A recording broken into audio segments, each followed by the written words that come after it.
Praise the Lord everyone. A heartfelt greeting to everyone who is watching this video.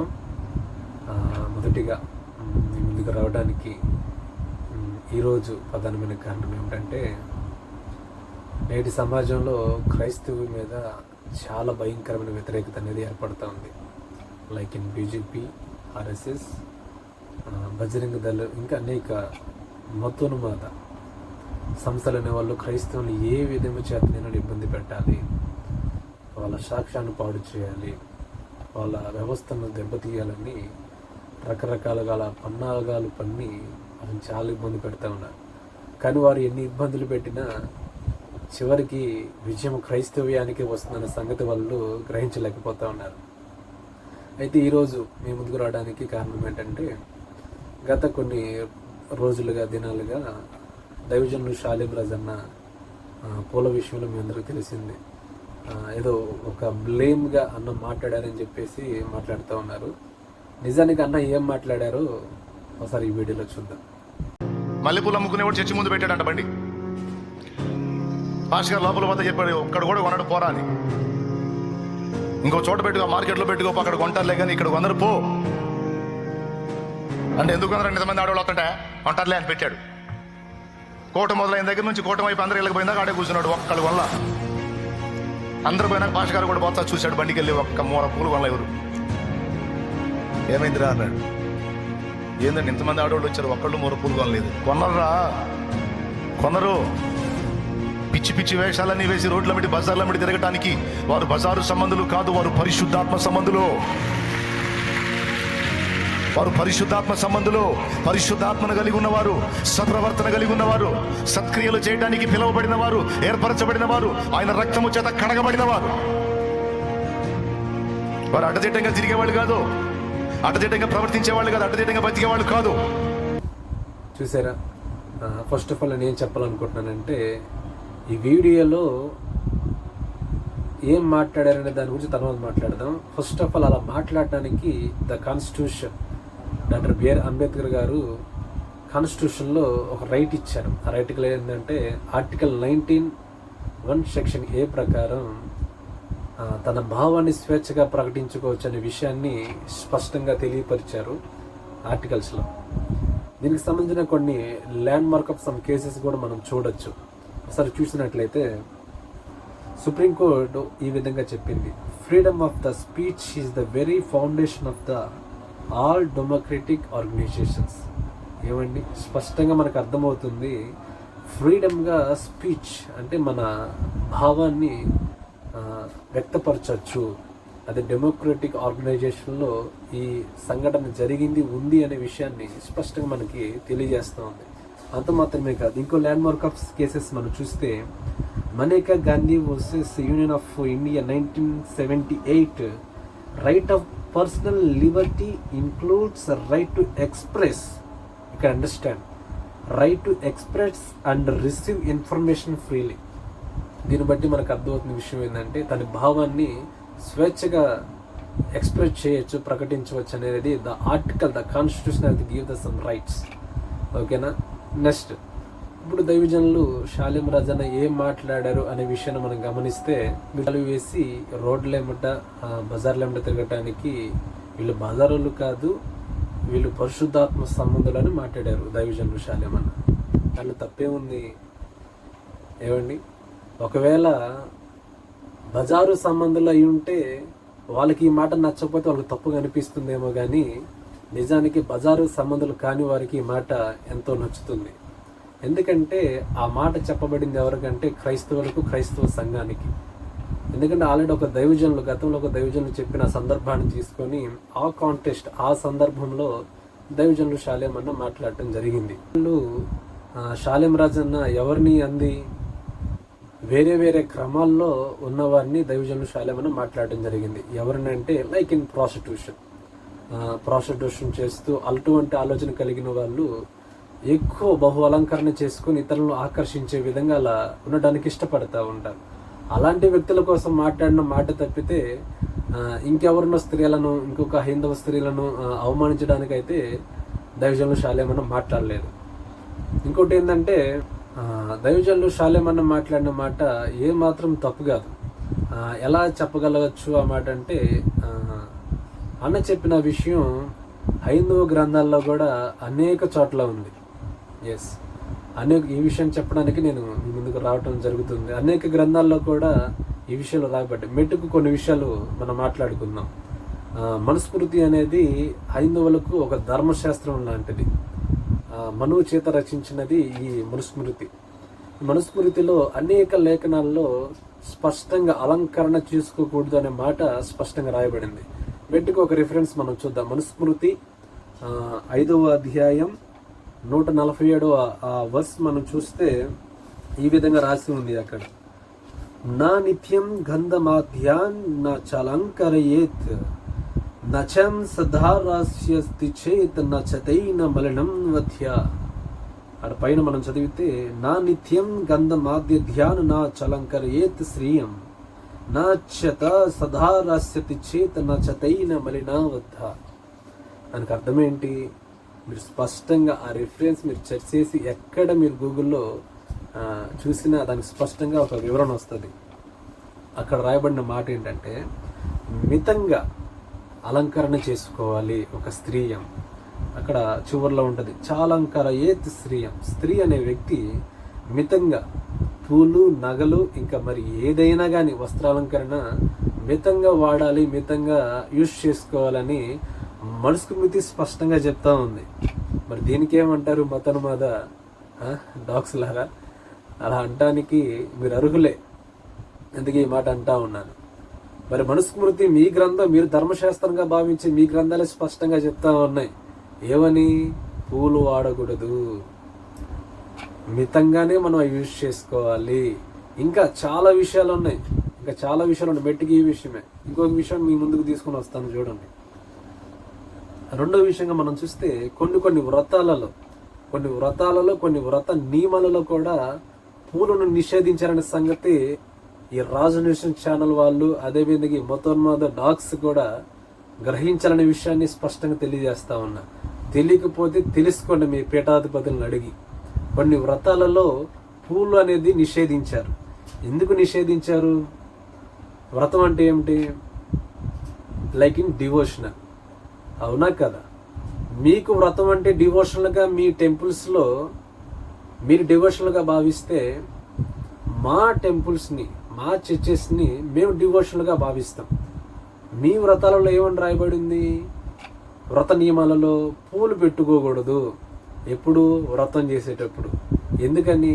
ఈ screen shot కూడా మీరు చూడండి. ఎందుకంటే ఆ పూలు ధరించడం ద్వారా మన కాన్సన్ట్రేషన్ అంత డైవర్ట్ అయ్యే అవకాశం ఉందని కొన్ని వ్రత నియమాల ప్రకారం పూలను వాడకూడదు అని ఉంది. అంటే మీరేమో వ్రతం టైంలో పూలు వాడకుండా ఉండొచ్చు, మీరు వ్రతంగా డివోషనల్గా భావించేటట్లుగా ఉండి ఆ కార్యక్రమంలోకి ఉన్నప్పుడు, మరి మాకు వ్రతంగా భావించేది ఏంటంటే ప్రేయర్, చర్చి. మరి మేము దాన్ని వ్రతంగా భావించుతాం కాబట్టి ఆ టైంలో మేము పూలు పెట్టుకోము. ఆ టైంలో మేము దేవునికి పూర్తిగా కనెక్ట్ అయ్యి ఉంటాం. వాళ్ళు దేవుని పరిశుద్ధాత్మ సంబంధాలని దైవజనులు మాట్లాడటం జరిగింది. మరి దైవజనులు ఎందుకు బ్లేమ్ చేస్తున్నారు మీరు? దైవజనులు మాట్లాడింది 100% కరెక్టే. మీ గ్రంథాల ప్రకారం చూసుకున్నా కరెక్టే. ఒరే బాబు, మీ గ్రంథాలన్నీ ఆయన చదివి తినేసాడు రా బాబు. ఆయన బిడ్డలకు మాకు అనేక విషయాలు నేర్పించుకుంటూ వస్తూ ఉన్నాడు దైవజనులు షాలేమన్న. కాబట్టి ప్రతి గ్రంథంలో స్పష్టంగా ఉంది, డివోషనల్ టైంలో like you have the journey with in spirit, holiness, పరిశుద్ధంగా మన ఆలోచనలో మనం ఉండాలంటే కొంత ఈ అలంకరణ, ఈ నగలకు, ఈ పూలకు దూరంగా ఉండాలని మీ గ్రంథాలు కూడా స్పష్టంగా సెలవిస్తూ ఉన్నాయి. ఓ Raj news channel, note this point. ఖచ్చితంగా నీ మాటలు వెనక్కి తీసుకోవాల్సిందే. ఇది నువ్వు క్రైస్తవ సమాజంలో ఎవరిని గెలకకూడదు, ఆ వ్యక్తిని గెలికావు. ఈ మాట నువ్వు ఖచ్చితంగా వెనక్కి తీసుకోవాల్సిందే. మీ గ్రంథాలే స్పష్టంగా సెలవిస్తా ఉన్నాయి వ్రతం టైంలో పూలు వాడకూడదని. మనుస్మృతిలో, మీ ధర్మశాస్త్రంగా భావించే మనుస్మృతిలో కూడా పూలను నిరాకరించారన్న సంగతి మీరు గుర్తుపెట్టుకోవాలి. ఓకేనా? అంత మాత్రమే కాదు, ఇంకోటి మూడో విషయంగా మనం చూస్తే, ఎందుకంటే రాసుకొని వచ్చే ప్రతిదీ తపస్సు టైంలో కూడా ఈ ఆత్మీయ కోణంలో తపస్సు అనే కోణంలో కూడా మనం భావిస్తే మీ గ్రంథాలలో ఈ తపస్సు చేసే క్రమంలో ఈ పూలు అనేది వాడకూడదనే విషయం ఉంది. ఎందుకు ఈ తపస్సు చేసే క్రమంలో పూలు వాడకూడదని చెప్పారు?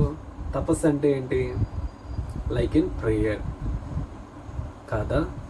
మరి మాకు ప్రేయర్గా ఉన్నది like in church. I have to move that going to church and I do the prayer. మేము ప్రేయర్ చేసుకున్న టైంలో మాకు అవి అడ్డుగా ఉన్నప్పుడు మేము తీసేసుకుంటాం, బికాస్ మాకు ఆ రైట్ ఉంది. దాని ప్రకారం దైవజనులు కూడా ఆ విషయం మాట్లాడటం జరిగింది. గతంలో మొదటగా చెప్పిన దైవజనుడు ఆ ఇంటెన్షన్తోనే మాట్లాడారు. సెకండ్ టైం మాట్లాడిన దైవజనులు షాలేమన్న కూడా ఆ ఇంటెన్షన్తోనే మాట్లాడారు. ఆ విషయాన్ని మీరందరూ గమనించాలి. కాబట్టి మీకు తపస్సు ఉన్న టైంలో మీరు ఏ విధంగా అయితే ఈ పూలను మీరు వ్యతిరేకిస్తారో, ఏ విధంగా అయితే మీరు దూరంగా ఉంచుకుంటారో, మేము కూడా మా తపస్సు టైంలో అంటే లైక్ ఇన్ మా ప్రేయర్ టైంలో కూడా మేము ఈ పూలను దూరంగా ఉంచుకుంటామనే సంగతి మీరందరూ గుర్తుపెట్టుకోవాలి. ప్రియ హైందవ సమాజమా, వీలేదు మొత్తం మంది కుక్కల కోసం మీ ముందుకి నేనైతే రాలేదులే, కానీ నా హైందవ సహోదరులు ఎవ్వరు దైవజనులు షాలేమని మిస్అండర్స్టాండింగ్ చేసుకోకూడదు. ఎందుకంటే మీ గ్రంథాలు కూడా స్పష్టంగా సెలవిస్తున్న విషయాన్ని తెలియపరచడానికి మాత్రమే మీ ముందుకు రావటం జరిగింది.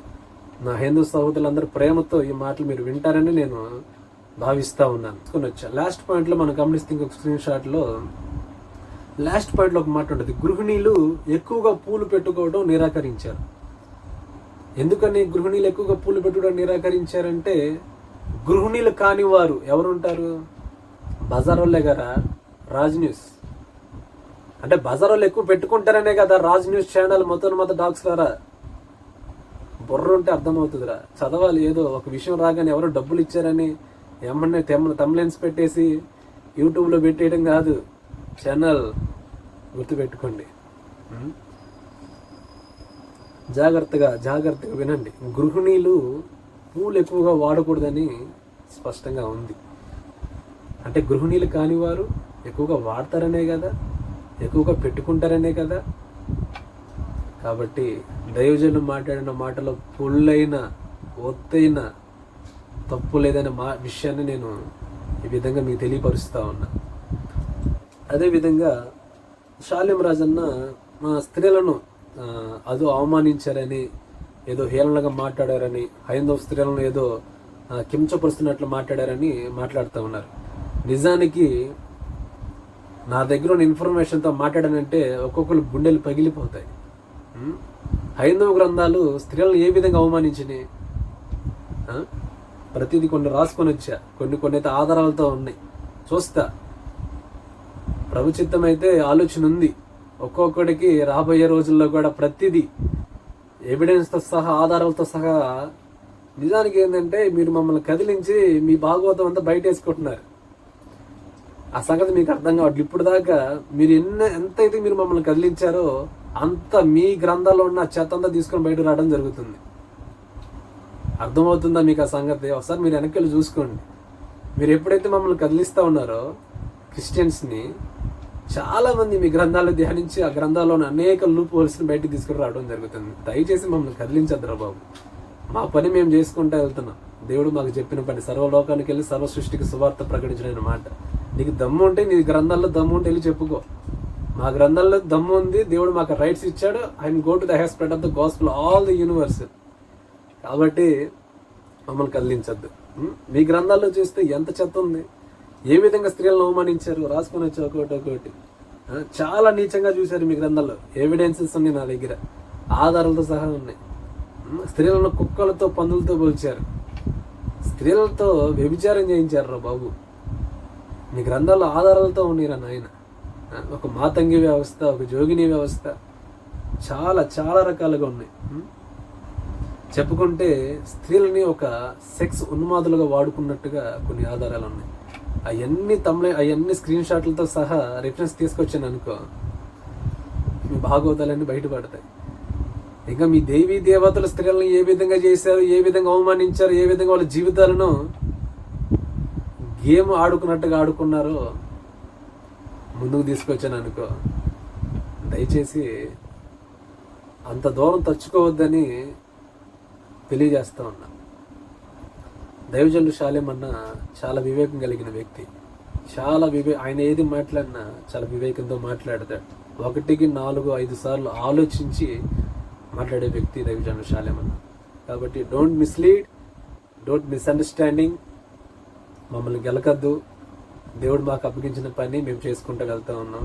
మీ గ్రంథాల దమ్ము ఉంటే మీరు పని మీరు చేసుకుంటూ వెళ్ళండి.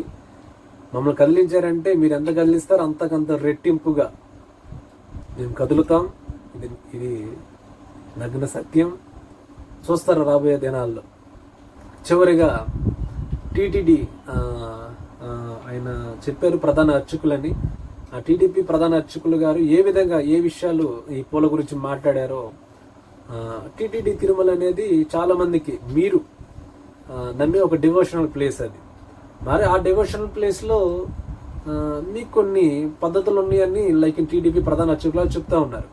సేమ్ అలాగే మాకు కూడా మా డివోషనల్గా మా చర్చెస్లో కూడా మేము అలా ఉండాలనేది because the IM rights. So that have the Shalem Raju గారు had told for that all our ministry. మీకు వచ్చాను చెప్పండి రా బాబు. కాబట్టి టీడీటీ ప్రధాన అర్చకులు గారు ఏమన్నారో ఆ విషయాన్ని మీరు విని జాగ్రత్త పడండి. ఇక్కడి నుంచైనా కానీ మా జోలికి రావద్దని ఈ విధంగా తెలియజేస్తా ఉన్నా. మహిళలు కూడా విశేష పర్వదినాల్లో ఏ విధంగా అయితే వారి సాంప్రదాయ దుస్తులు ధరిస్తారు, చీర కట్టు బొట్టు విషయాలలో వారి కుటుంబంలో ఉండే పండుగలు పర్వదినాల్లో ఏ విధంగా అయితే ఉంటారో ఆ విధంగానే శుభ్రంగా తలారా స్నానం చేసి స్వామివారిని దర్శించుకోవడానికి సాంప్రదాయ దుస్తులతో ఆలయానికి వెంచేయాలి. సాధారణంగా ఇటీవల కాలంలో జుట్టు విరబోసుకోవడం అనేది ఎక్కువగా ఉంటుంది. జుట్టు విరబోసుకోకుండా చక్కగా జడ వేసుకొని స్వామివారి యొక్క దర్శనానికి రావడం అనేది మన హిందూ సనాతన ధర్మం సాంప్రదాయాలుగా ఉన్నాయి. అట్లాగే తిరుమల క్షేత్రంలో ప్రత్యేకమైన నియమం ఉంది. ఇక్కడ ఉండే పూలన్నీ కూడా స్వామివారి కైంకర్యాలకి అని చెప్పి పెద్దవాళ్ళ కాలం నుంచి అనాదిగా ఆ సాంప్రదాయాన్ని పాటిస్తూ ఉన్నాము. కాబట్టి తిరుమల క్షేత్రంలో ఎక్కడ కానీ పూలు అమ్మినా అట్లాంటివన్నీ కూడా కొని స్వామివారికి సమర్పించుకోవాల్సిందే. కానీ వారు సొంతంగా తలలో పూలు పెట్టుకొని రావడం, వివాహం చేసుకున్న వారు కూడా మెడలో మాలలు వేసుకొని శ్రీవారి ఆలయంలోకి రావడం, అసలు తిరుమల క్షేత్రంలోనే ఈ మాలలు ఇతరత్ర కార్యక్రమాలకి పుష్పాలు వినియోగించరాదనే నియమాన్ని గత కాలం ఎంతో కాలం నుంచి అందరూ పాటిస్తూ ఉన్నారు.